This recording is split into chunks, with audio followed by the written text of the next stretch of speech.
if you're currently searching for your life's purpose, if you've ever wondered what steps others took to find their fulfillment, if you're struggling to build your dream, or you're still trying to figure out what to do with your one unique life, get excited, my friend, because your life is about to change. If you love the concepts that we explore around finding our purpose on the Making Meaning podcast, you'll love the breakthrough you're about to receive. It's called the Roadmap to Purpose, the 7-step breakthrough to find your authentic purpose in life. And if you were like I was, Googling, what's my life purpose? Google's not going to give you those answers. What Google did give me were a lot of BuzzFeed quizzes or articles that made high promises but never delivered.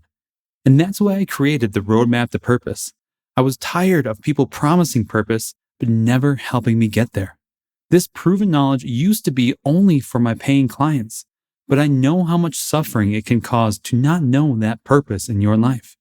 And that's why I'm giving it away for free. It's my gift to you. No matter how stuck you feel, your life can change in an instant. Get the Roadmap to Purpose today because it's the fastest way to get wherever it is that you want to go. You can get it by going to anywherehypnosis.com/purpose. That's anywherehypnosis.com/purpose. And one more time, anywherehypnosis.com/purpose. Remember, life doesn't change until you do. Now, on with the show. Relax, slow down. I mean, as an Italian, patience isn't really in my blood, but it's something I've had to learn throughout this, especially mental health and entrepreneurial journey. Things don't happen overnight. Like for me, I'm like, all right, write my book, Left for Dead, or I came in bachelor. I get my master's. I'm not even 25, right? 24 years old, went through hell and back, but I still found a way to get my MBA. I love it. And now I'm like, okay, I'm here. Meanwhile, I haven't even started yet. That MBA just opened a door I didn't even know existed.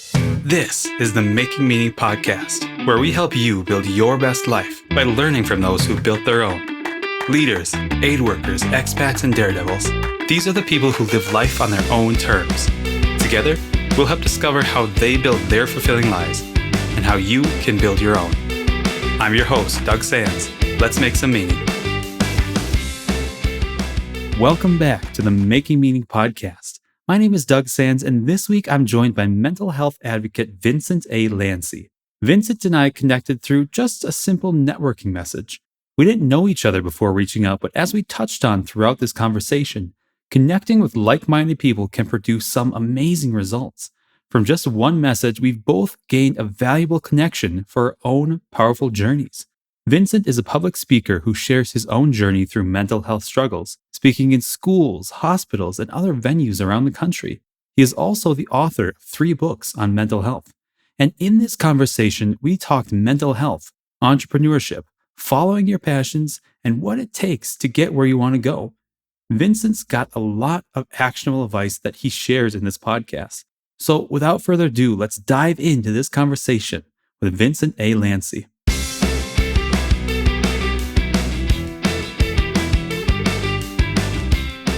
When I was 21 years old, Doug, I was the victim of a hit and run accident while on foot. Next thing I know, I'm waking up a week later out of a coma in the hospital.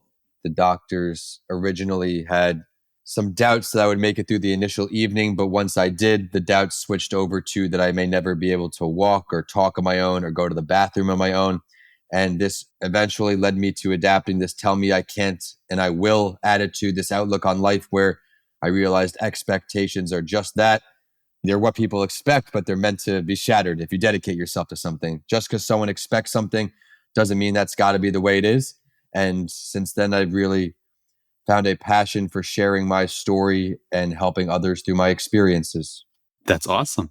So looking at what you do now, how has that developed into what you do both through your own podcast and with your work? It pretty much led me right to this journey. I graduated with a finance degree and an MBA. My whole life, I thought I wanted this corner office with this job title and this money. And then once I got it, I realized that I wasn't as happy as I thought I would be. Wasn't really sure the reasons why I was heading down this career path. Was it more for me or for others? And then I said, let me backtrack. I had the money I wanted. I wasn't happy. I thought I had the job I wanted. Wasn't happy. But what did make me happy was speaking on stage for that commencement for my MBA. seeing my audience's reaction, the audience, the way they felt my story. So that just transitioned to writing my first book, which was Left for Dead, A Story of Redemption. I introduced my character from birth to introduce the world to who I am because I'm just getting started. And in that book, I talk about all the dark days, the hospital stay, and everything that led up until the beginning of my entrepreneurial journey, which, as you mentioned in my podcasts, I kind of head down two realms, mental health and entrepreneurship. We have a mental health break podcast, which you're going to be a guest on, and I'm super stoked about that. And we have that entrepreneur show where I interview a different entrepreneur from around the world to share their stories, lessons learned, and successes to help the listeners. And the entrepreneurial path just keeps going and going. And now we're at book number 3 with Mr. Lanci Talks Mental Health. Wow, that's amazing. So a lot of my audience, we're looking at building our own meaning, at finding what it is that really lights us up in life, and then pursuing that, whether that's in business or it's a side passion project. When you left that path of going for the corner office, what were the struggles that you had to overcome to take that initial leap? Well, initial struggles were pretty much you have the imposter syndrome where I'm an MBA guy, I'm a finance guy, I have no business writing books, traveling to schools and hospitals. But once you get past that, it's kind of okay. Oh, I went from making a ton of money to now making zero money because in entrepreneurship, you got to start from somewhere. So going from that, I guess you could say cushy paycheck Monday to Friday, you don't turn on the email or phone or what have you for the weekend to something where, okay, this is my dream, sharing my story. How do I support myself while starting this dream? I had to then transition to teaching English online to students in Beijing 12 hours ahead. So my time would be about 4 a.m. to 10 a.m. doing that job, making about $10 per class if you hit your bonuses. So not much money, but I wanted to make this dream come true. I couldn't make excuses. I needed to find a way. So I had a few more jobs on top of that. We had 3 at one time. I would then do labor helper because of my injuries. I have a broken tib fib with a rod in my leg. So I can't do too much labor, but I can be a helper and ask questions. So I would earn money doing that. And then I would be an expo or a busboy at night, just really grinding 3 jobs to really make the same money I was making with one job. But if you want something in life, if it's worthwhile, it is not going to be easy. So I hope that little snippet from my past inspires some of your listeners who are on the cusp of following their dreams to just go out there and get it done. You got it. That's amazing. A lot of us, I should say a lot of my audience, they're dreamers. They want the fulfillment in life. They don't often know just how much of a struggle it is. What advice would you give someone who's either just starting out or who is in the middle, the thick of that struggle, whether it's working 3 jobs like you did or working one single job that they really don't like? What would you tell someone to encourage them to continue on that path? Well, I think all of those, I guess, moments in life, those timelines do have something in common, which is they're not where they want to be just yet. So I think no matter where you are in that stage, there are a few things that I can offer from my experiences that may help. Again, I am not an expert in any particular field, but I do share what worked for me. And some of those things are networking. Some things like me and Doug got connected with through social media networking, but people are scared of making a cold call or a cold message because of what may happen. But you need to realize that the worst thing that happens is nothing changes. Mhm. Nothing changes, but you lost some time, which is our most valuable asset. But as long as they're strategic messages, you really didn't waste anything. I could send out 10 cold LinkedIn messages, 10 cold Instagram messages, 10 cold emails. And out of all 30 of those messages, you may only hear back from 1, 2, or 3 people. And out of those people you hear back from, maybe one will close into a sale or a podcast interview or something. So you have to be persistent and consistent in your efforts. Know what you're going to do. So really narrow down that niche of what you're going to accomplish and then start networking. Try to grow your dream because with networking, you soon to surround yourself with the right people. And I'm sure, Doug, you've heard that from time to time, people talking about surrounding yourself with the right crew.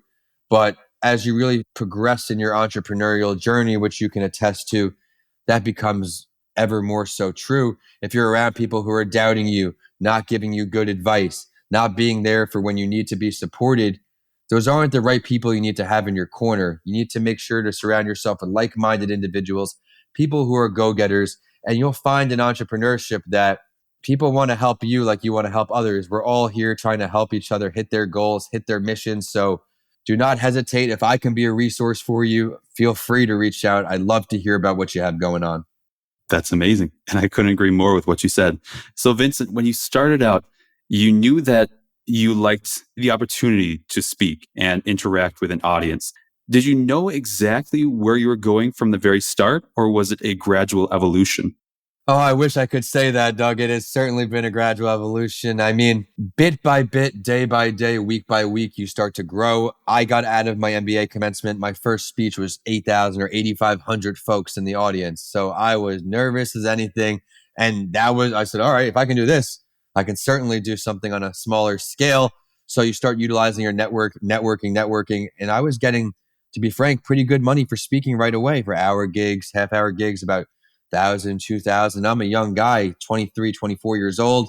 I'm like, damn, this is how it's going to be forever. Why would I do anything for free? All these things. But eventually your well dries up and you realize that the more appreciated events, I don't say free, I say appreciated, because you're discounting these events for a reason. And if I had done more rotaries, more schools, more hospitals for no cost at all, I can't even imagine where my brand would be. But it isn't a regret. It's certainly a lesson learned for me to carry over now. Continue to network, continue to grow. I started out speaking. Granted, my message was niched, but as a young, hungry guy out of grad school, I didn't want to pass up any business. So I made it open to everybody. Of course, my speech, my story can resonate to every single person for a variety of reasons, but that's not the way things work. You have to find where your message is best suited. For me, I found that to really trickle down to the entrepreneurship and mental health worlds, which is why I expanded on those two. And then trickling down again was the podcasts for entrepreneurship, a podcast for mental health. We're going even further. We had the mental health book come out. The entrepreneurship book is already written, and it's really about just niching down that audience, because once you niche it down, then it just starts to unfold and unfold. People like you and I just off a basic conversation collaborate and put each other on each other's platforms and further make a difference together. So once you find where you're going and then you network, like I talked about, to other people who are trying to go to that same place, real magical things can happen, Doug. Yeah, that is amazing. So for someone who is just getting started out, who really hasn't sent out any of those pitches or those networking contacts, what have you found is the best way to present value to someone and really show them what you're about in that cold pitch? Yeah, I think that's a great talking point for everybody that's listening on, because that is one of the biggest fears amongst people is that cold pitch. You don't know where to start. You know you can do it, but you still need to validate yourself. You have to really think, where do you provide value? What areas of your story, of your life can provide value to your audience? Now, for me, I went to school for an MBA in finance, as I mentioned, but over my entrepreneurial process, as you mentioned, that's kind of keeps evolving. I now offer courses and have clients in creating podcasts A to Z, from finding a guest, prepping your guests, editing, social media, you name it. From writing, I've written 3 books. Now I provide value through my experiences as a writer. I create websites. I've had 3 clients as websites who saw my website and they enjoyed it. So if I can give any advice to people, just, you know, you can do it. You've come this far. Now really niche down where your value is and present it. You don't need to sell anybody anything. You're not selling anything if it's a value. You're providing that value and you're ready to make a difference. I love that. That's an awesome way of looking at it. You just got to keep it simple, Doug. You put so much pressure on yourself because you want to do well. You have all of these things where it's important just to take a deep breath and say, okay, I've come this far and we're just getting started. Never lose that confidence. Yeah, I couldn't agree more. A lot of my audience, we are in that place that we're pushing for that fulfillment. And there's a lot of risk there. There's a lot of high stakes because you're putting yourself out there. And I guess, at least for me, when I was putting myself out there, I believed if I didn't succeed in this, it was not only a reflection of what I was doing, you know, my efforts. It was also a reflection of my future success, of my potential. Like if I didn't succeed in this, I wasn't going to. And so I'm really curious, did you ever have moments of doubt? I'm sure that you did on your path. When you had those moments of doubt, What did you do to get through them? Yeah, you certainly find different chances to doubt yourself along the way. You can always find something that's not going well, but it goes back to that confidence, Doug, where, okay, I'm here. I'm meant to be here. I've earned the right to be here.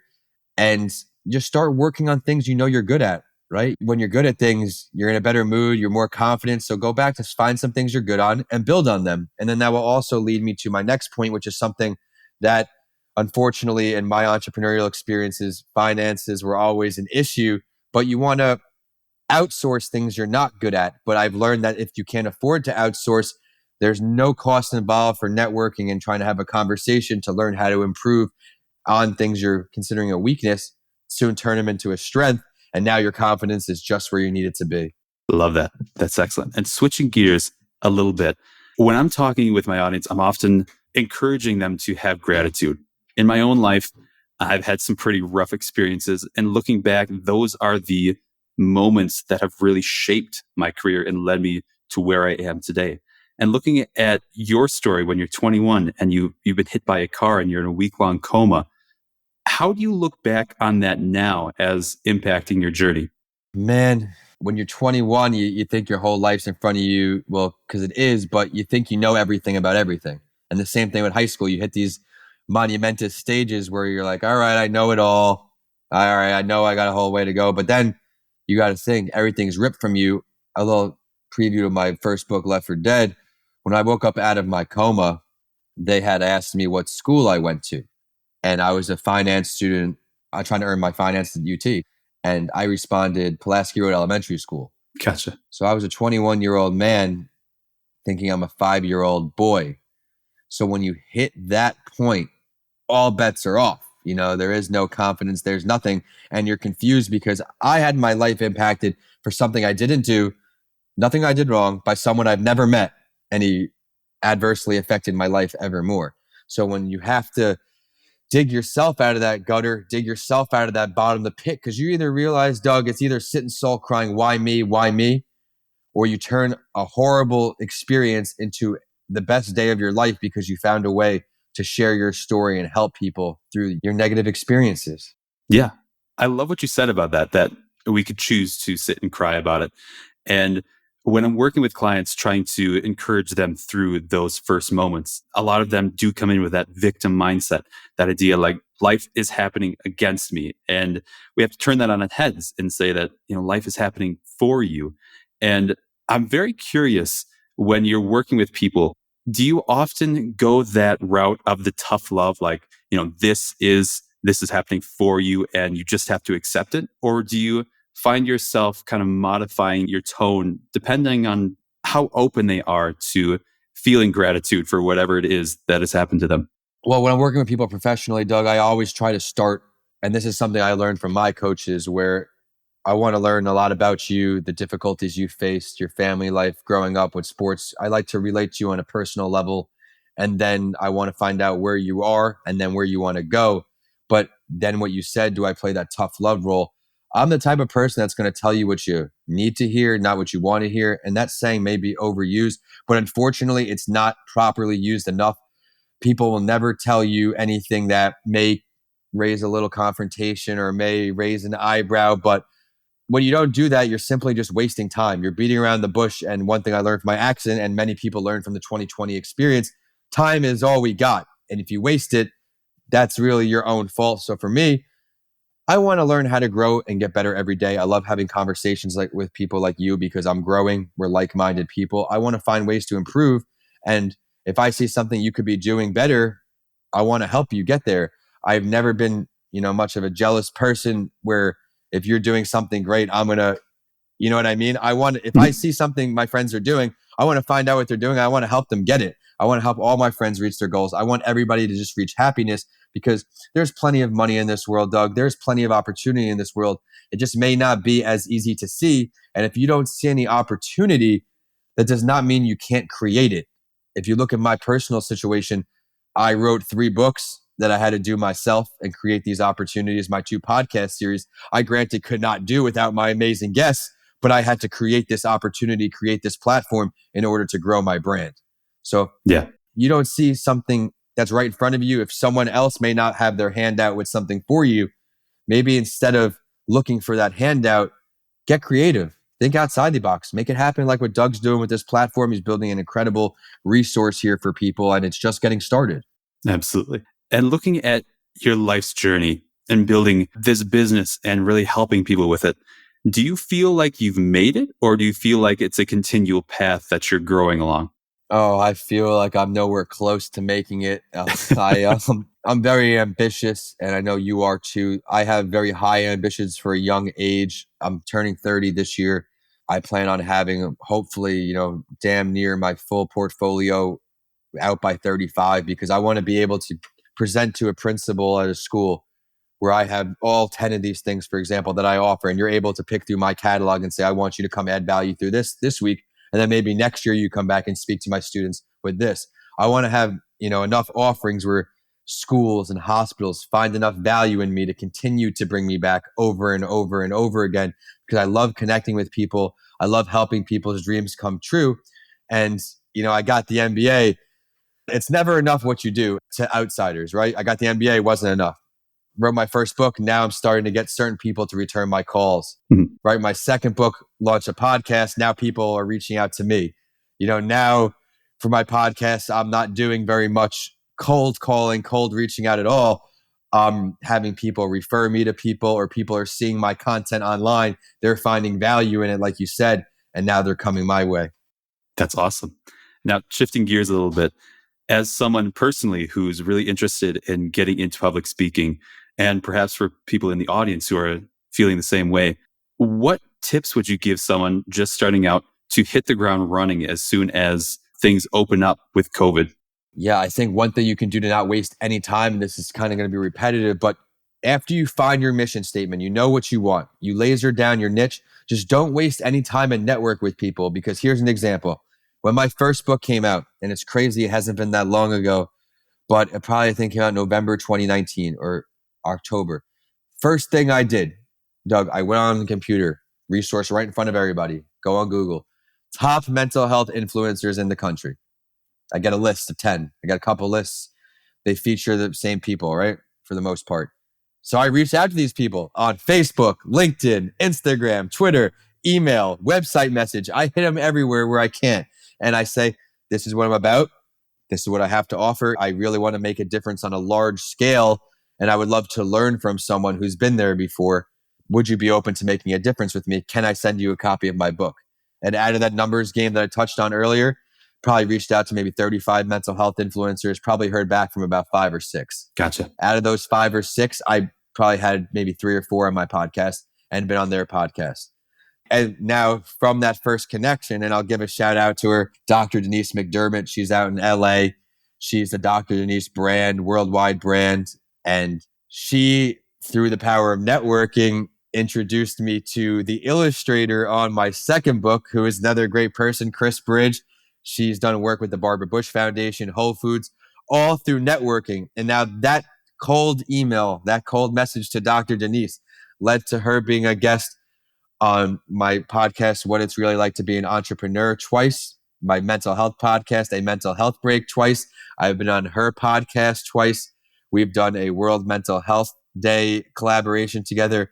And she introduced me to the illustrator on my second book. So if that answers that question, just get networking, because you never know what doors it can open. And now, then COVID hit shortly after all of this happened. So we've never even met in person. So can you imagine the collaborations that haven't even begun yet, just from me being a hungry guy who wants to be a big speaker, wants to make a difference out there. People are happy to help. Granted, there are people who have egos. We all know this, right? People who aren't as friendly, people who don't want to help people for a variety of reasons. But I promise you, that is not the majority. Most people you reach out to because you notice something with their work, or you want to collaborate together. I find that most people will want to make a difference with you if you're passionate about what you're doing, if you're eager and hungry to learn. There's so many great collaborations that can come out of a cold message. If you're hungry out there and you want to do some work with Doug, I'm sure Doug would love to hear what you have going on. You got that right. Yeah. So, Vincent, was there a point that you consciously decided to start living your life, that you really stepped into that driver's role? In my own personal journey, I followed society's example. Like I went straight from high school to college, even though I had no clue what I wanted to do. And it wasn't until I dropped out and started searching for my own purpose that I really stepped into that role. Was there a moment for you, or were you always kind of in the lead role of your life? Well, I mean, I think you make a great point, especially when we were going into college. That was just in high school. They say, you're graduating, you go to college, you're doing a trade. It's just what you do. They don't really prep you on what you're going to be doing out there. They just say, this is next. You get a trade Yep. or you go to college and you go. So I was not always in control, I guess. I went to college in 2009, right when that recession started. And I had thought, okay, which major is going to give me the highest probability of at least getting a job when I graduate? And that was why I really chose finance. And of course, I love the art of finance and all these things. But after the transformative experience that I went through, I just thought this may be a better path for me specifically. Not everybody. Some people are better off using their degree right into corporate, working the 40 years and then that whole route. Some people are better finding their own way, which I think you are a great example of. And for me, once the accident happened and I realized that my story is bigger than me, I realized that, okay, let's keep going. And then now, once that first book came out, it kind of did put me in that driver's seat. Absolutely. Were there moments on your journey that, I mean, we talked about the hit and run that really kickstarted everything. Were there other moments on your journey that threatened to derail everything? I guess on this particular path, there was a moment where I guess it was probably 2 years ago where I was hitting some stagnant parts of the road where my part-time opportunities were kind of overruling the speaking when I was really having these part-time jobs to support my other gig. And 2 years ago, my grandmother's dementia started increasing a little bit. So I was doing real estate down here in Florida. I really wasn't having that many speaking gigs. My Left for Dead book was being written for a year now. It wasn't finished. So I made the decision where it's kind of hitting a rut, needed a change of scenery where like I spoke about, did all those jobs, the teaching, the restaurant. I went back up to New York to kind of get some change of scenery. And then about 9 months later, after spending a lot of time with my family, the book had come out. So once the book was published, it was kind of time to get back down to Florida. I'm very blessed and grateful for my relationships with both Tampa General Hospital, one of the best hospitals in the whole country, and University of Tampa, my alma mater, where I do a lot of collaborations with them. And at TGH, it was kind of starting with the brain injury support groups and helping out the traumatic brain injury patients as much as I can. So of late last year, traveled to Tallahassee, the state capital, to represent TGH, the hospital, on important initiatives with lawmakers and University of Tampa. I mean, I've done tons of collabs with them, just as much as present day right now that we're recording, being in the driver's seat with them as a virtual book event in February for their students. And I'm speaking this Thursday in one of the master's levels courses, my first speaking engagement in person because of COVID, probably about a year, I guess, a little over. So once I got back to Tampa, that driver's seat, I was fully in it and I haven't stopped besides to refuel for gas. I love that. So changing gears a little bit, when have you been most satisfied with your life? Probably once I stopped doing what I didn't love. Mhm. Once I started doing what I love, which was this journey, this speaking. And of course, you need money to survive. But once you have money and you're unhappy, you realize money isn't everything. So now that I'm 6, 7 years into this entrepreneurial journey, money has come and gone throughout the 6, 7 years, but I can't really say it was consistent, for a 12-month span, steady paychecks. But now with this mental health book, I'm finally starting to get some good traction and I've proven a lot more value for, like I said, you're never good enough. You never can put enough on your resume. I'm starting to get asked to do a lot more speakings. My book sales are not just one or two anymore. I am humbled to have had a 600 book sale already, had a couple big book sales over the holidays. So things are certainly changing. And now once this pandemic passes, I really think I have the value there from finding my passion and running with it to speak at more hospitals, speak at more schools. Just we're in a real tough time right now. School administrators, principals, PTA presidents, they have their hands filled with just trying to make sure they teach the kids. So for me, as their mind gets a little more free, right? Their schedules open up for bringing in assemblies again, which even if they're virtual assemblies, I am ready to go, Doug. I am excited. I can't wait to interact with these students, these kids, help them, let them know that it is okay. It is okay to have all of these feelings. It is okay to talk to somebody. and that you're going to be just fine. Just hang in there. You got it. So you mentioned a little bit of what you're currently working on. Are there other projects that you've got on your plate right now? Yeah, thank you for giving me the opportunity to talk about these. And anybody listening on, please reach out to me directly if you don't want to go on Amazon or you don't want to go on my website to learn more about this stuff. My most recent offering was Mr. Lanci Talks Mental Health. I have a few things I can't touch on too much.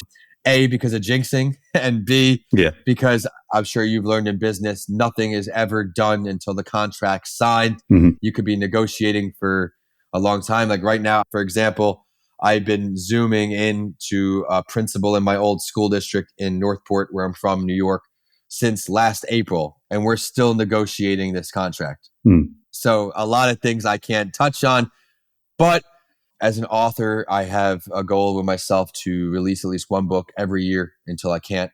And this pandemic, actually, Mr. Lanci Talks Mental Health was the third book that was written out of this pandemic, but the only one published.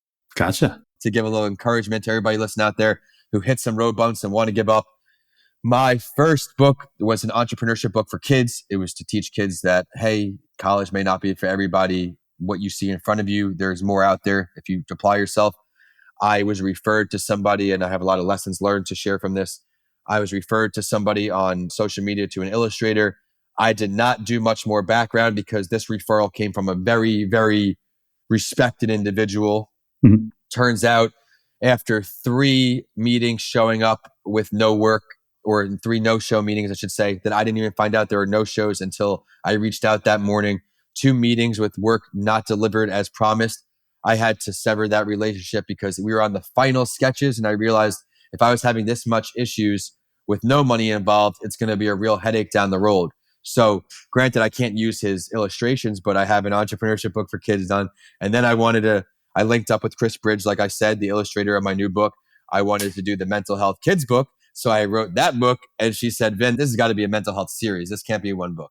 So I'm like, oh, I need to make some money now and make a difference. I need to do these things now. I need to support myself. I'm on this mission for 6 or 7 years now. It has to start to produce some finances as well. So then we got Mr. Lanci Talks Mental Health done, which is a book for kids, but it's also for adults.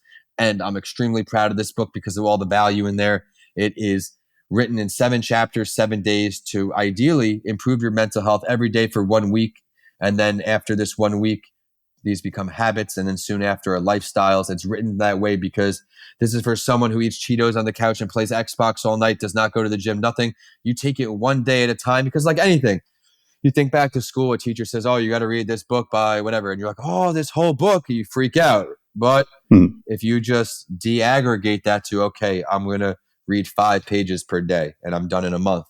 That's how kind of what I'm going for. I don't want to overwhelm you with topics and practices that are new for you because anything new is overwhelming. I want to give you one day at a time, talk about a few things.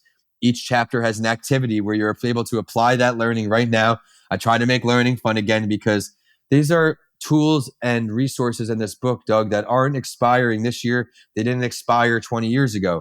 There are a lot of things that we're just learning about. Some things I talk about to give your listeners a preview.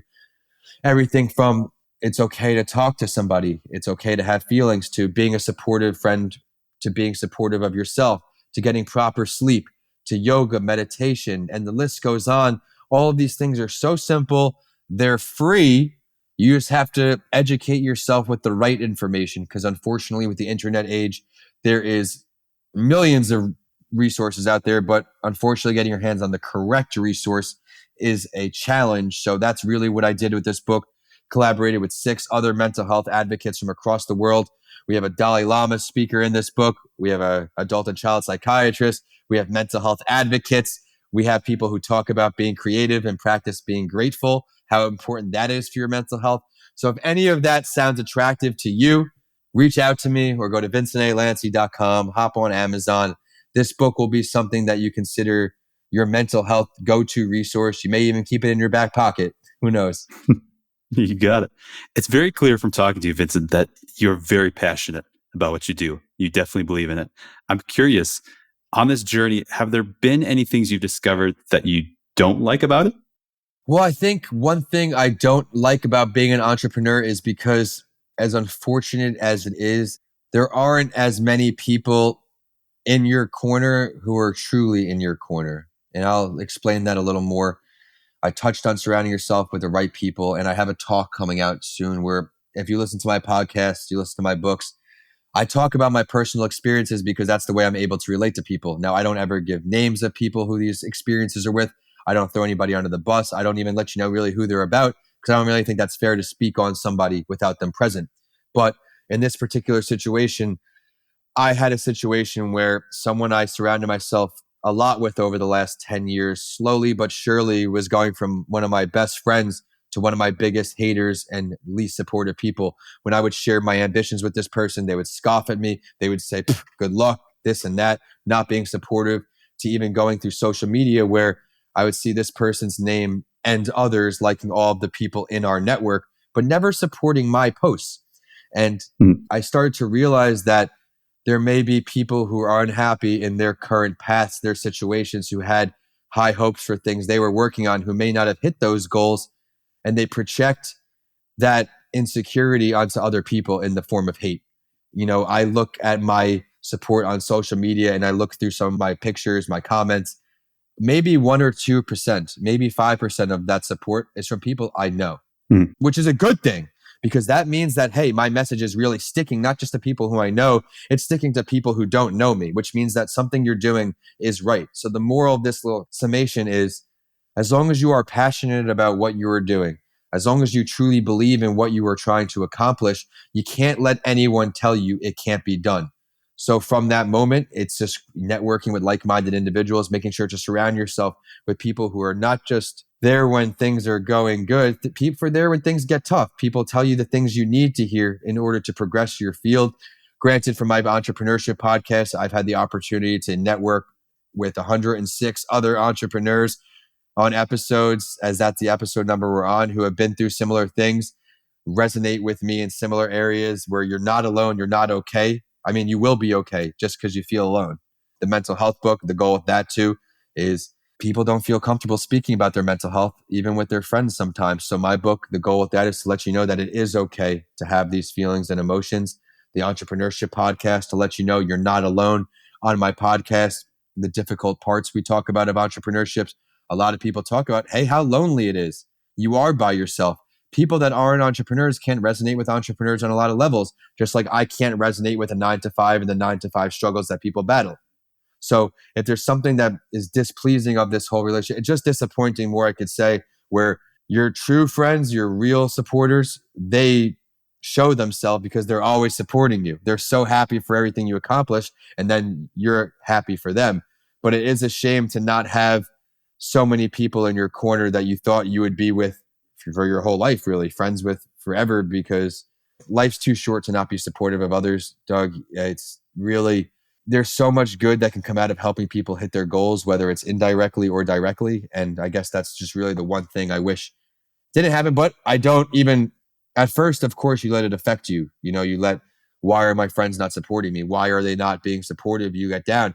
But it really, about a couple months ago, maybe even a year ago, it really just motivates you to levels like, okay, if these people aren't going to support me, I don't want them to support me when I'm doing well because it's the cool thing to do.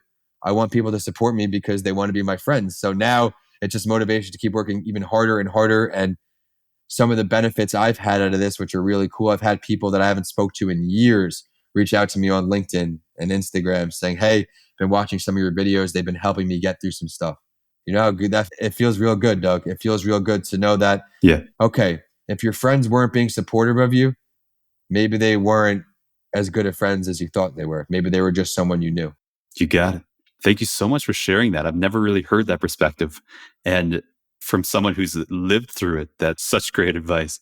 Well, I appreciate you saying that because the problem is people don't really want to say it too much because it's sad that it's existent. It's sad that your friends don't support you when you should be supported.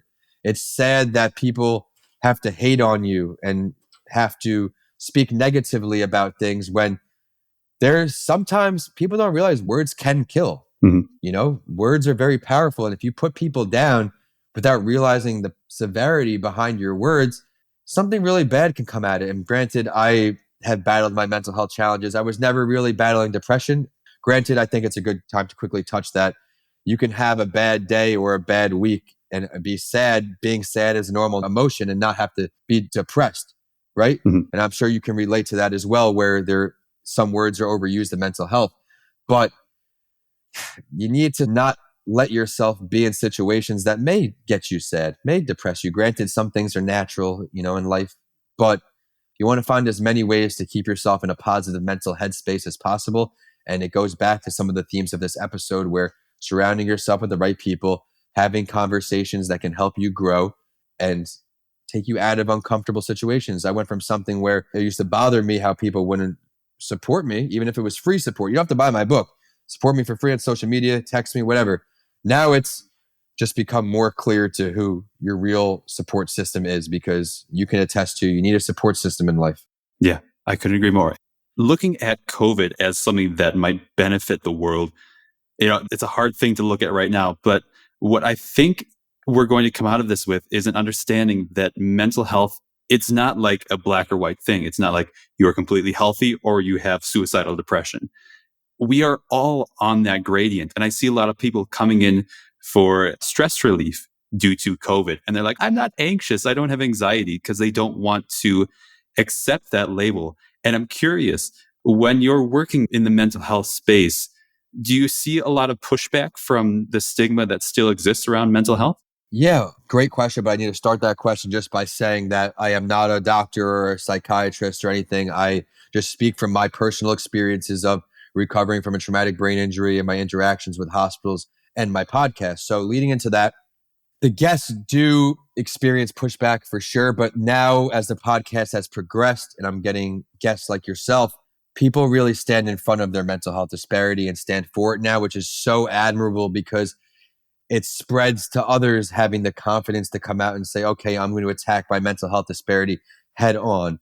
Things that I struggled with, and from my experiences, again, my networking with other individuals who have experienced trauma, anxiety is very prevalent with trauma survivors.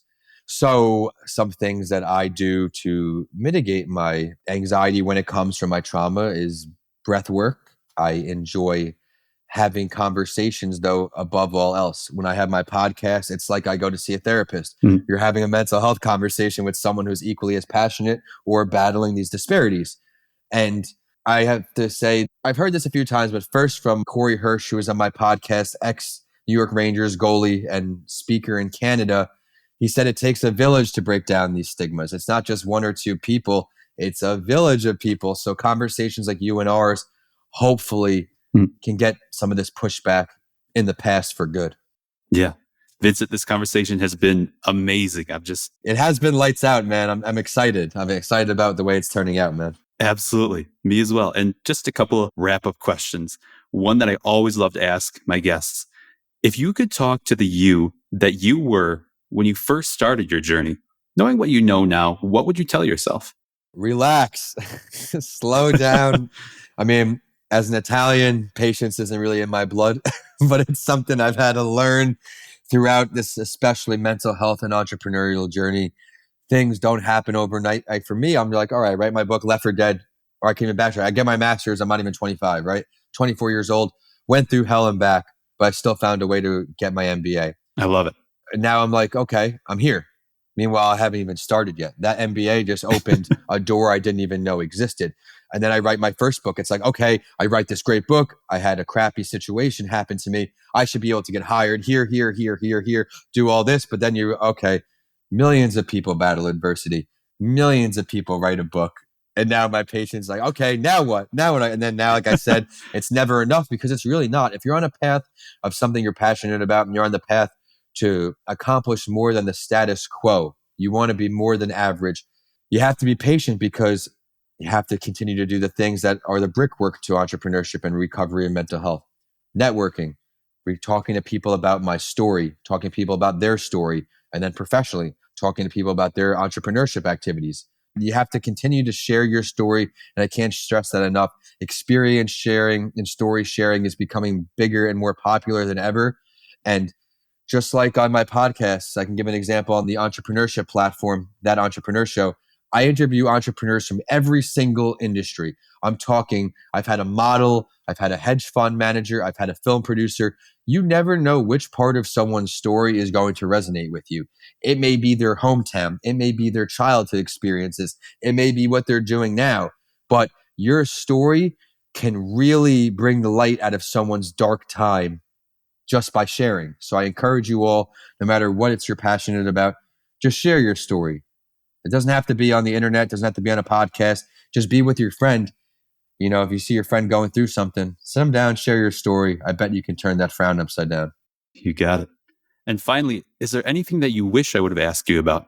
I mean, Doug, I could definitely agree with you that we had a lights out recording. I want to take this time to thank you again for the opportunity to be on your show. If I could share one more thing, I guess, that we didn't touch. I mean, you know, this is good when we're struggling to find stuff.